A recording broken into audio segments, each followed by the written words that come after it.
Hello, everyone. Welcome back. Today we are looking at the Sorosub Gun Tug.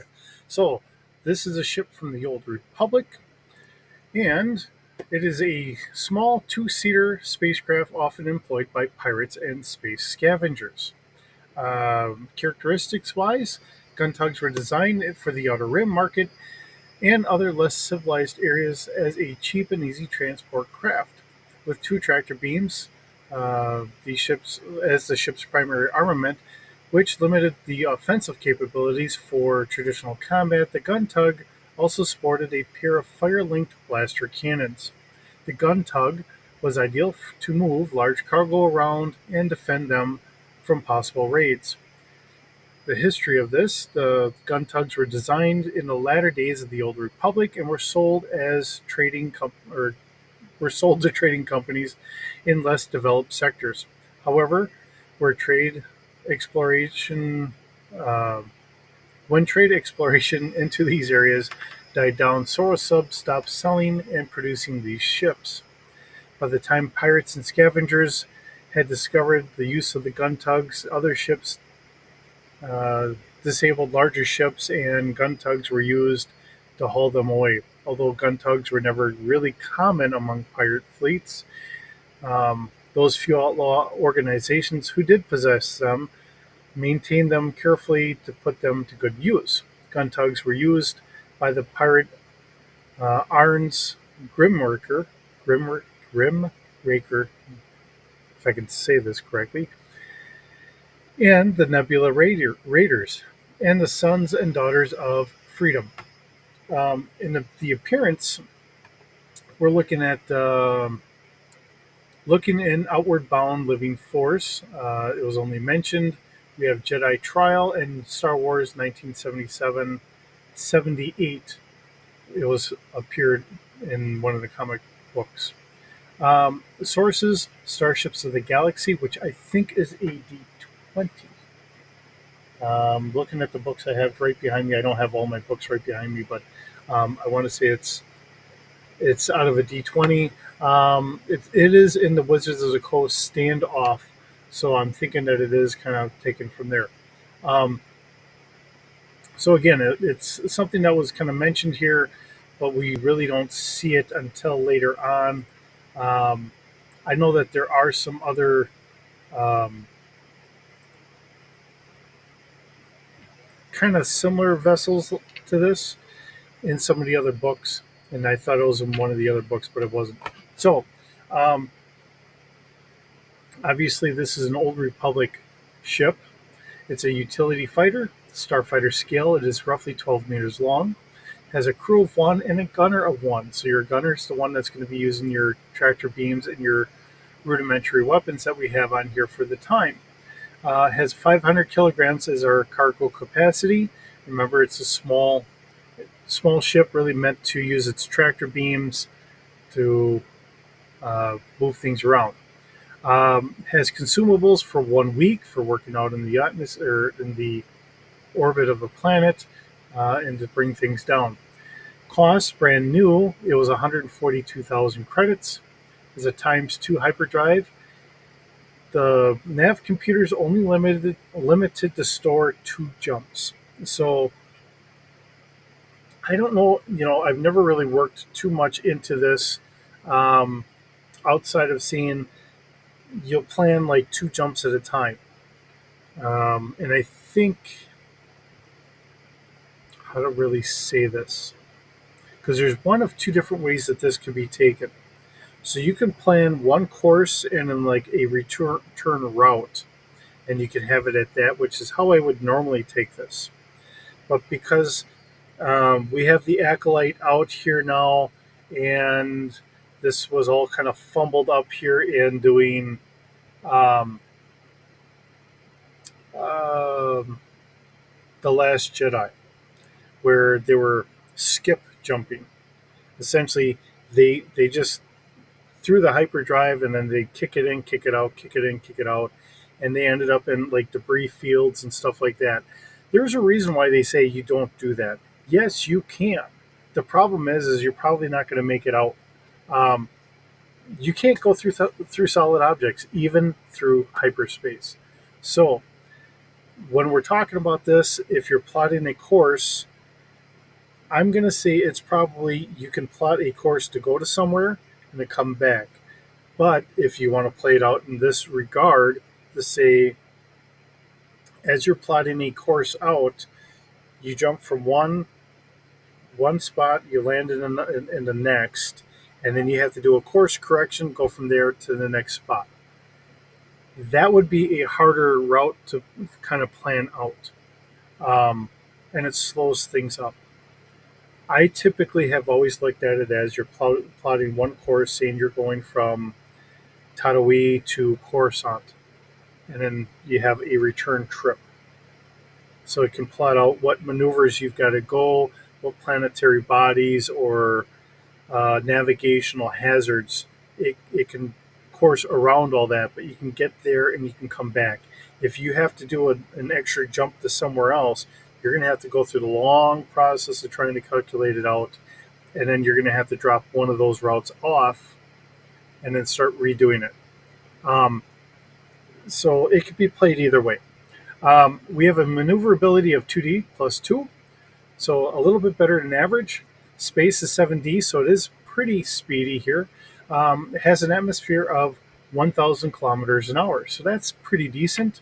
Hull of 3D, so it is a little bit tougher for a hull, which is kind of nice. But if you're using it for cargo transportation and all that, occasionally you might be bumping into things a little bit more than you might do with your starfighter and that. So it makes sense to beef it up a little bit. Shields of 1D, so it is a little bit of a rudimentary shield. Our sensor packet here, we have passive scans that go out to 2 kilometers, inactive scan out to 3.5 kilometers, a search up to 4 kilometers, and a focus up to 200 meters. So we do have our blaster cannons. These are fire linked. Forward facing, fire control of 1D, so kind of more rudimentary controls for acquiring our target. And then we do 5D for damage. We have the 2 tractor beam projectors. These are capital scale because in our read up or whatever, they're using this to haul cargo off of other ships. So let's just say that you have a container ship. It itself isn't overly robust for trying to get down to a planet, but it's fine for being up in an upper atmosphere. You can detach one of the cargo containers, and then a ship like this could then transport it down, drop it off, come back up. Something like that. That's really where your secondary, uh, your passenger or your gunner for this fact, is really in high demand. Someone that really knows what they're doing. Again, it's a fire control of 1D, and it has a 4D damage for trying to hold on to that cargo container. Um, and of course, we have our space range. It goes, uh, roughly about 1 to 5, or 1 to 500 meters, out to 1.5 kilometers, and then out to 3 kilometers. So you can grab something and then kind of pull it towards you. Um, and you have a damage of 4 for resistance, anything pulling beyond that. So, um, yeah, interesting ship. Um, the fact that it was used later on by pirates to try and capture things. The other pirate trick that's quite often referred to in West End games, um, and it's brought up by the uh, Empire as well. Um, what pirates will do is they'll actually take an asteroid and then they will put it into a hyperspace lane. So anything kind of coming through, the alarm will go off, and then typically it will pull you out of hyperspace so that way you don't smash into it. See, and this is something else that isn't being brought up by all the new directors that are trying to come up with this stuff because they have no concept of these ideas. A vessel like this would be wonderful for that purpose. You could throw something into that hyperspace lane. Anything coming through is going to have to now jump out of hyperspace, and it's now open for pirates. Um, and this is old ideas in the franchise. These are ideas that they've talked about in some of the books way long ago. I mean, I remember reading this back in the 90s. And the fact that we have directors who have no idea of any of this stuff, it's mind boggling. Think of it in the terms of, if any of you have watched the old original Star Trek movie, the fact that they're trying to go to warp, and it's a similar concept. You're going to warp, and because the engines are off balance, it kind of almost like it has a potential to pull something into that body, or it takes you just slightly off course. Okay, so that's when they had this asteroid in their warp field, or in the warp trajectory, to say it properly, I suppose. Um, and then, of course, then they're going to have to destroy this because they can't pull themselves out of warp. So this is all the same concept. And again, this is Gene Roddenberry and George Lucas playing off of each other of how this stuff all works. So they have great story ideas, but sometimes the mechanics of how some of this stuff works, it takes them a little bit to figure this out. And they did. Why we can't get some of the newer guys to take their lessons and learn from it, I don't know. But this is the things that they've come up with. So um, we will get some of these other concepts out here. I'm going to have to start making some of these videos because, it would be wonderful if, I know I'm a small channel. I'm sure somebody else, a much bigger channel, has done this. But somebody's got to come up with this, and someone's got to be able to show these people this is how this is supposed to work. I'm not a smart man, and I can figure this out. I don't know how these people that obviously probably have college educated degrees can't. So my frustrations of the world.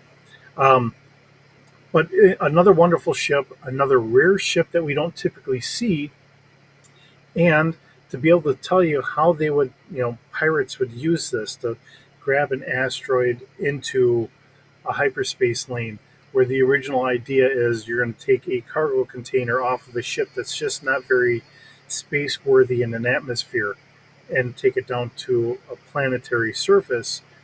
And now a pirate is using this for nefarious purposes, and will take a big asteroid and put it into a space lane to force people to jump out of hyperdrive. Um, those are the original ideas of why these things worked in the ways that they did. So glad to have you. Hope you're enjoying the series. I'm happy to have you here. We'll see you in the next video.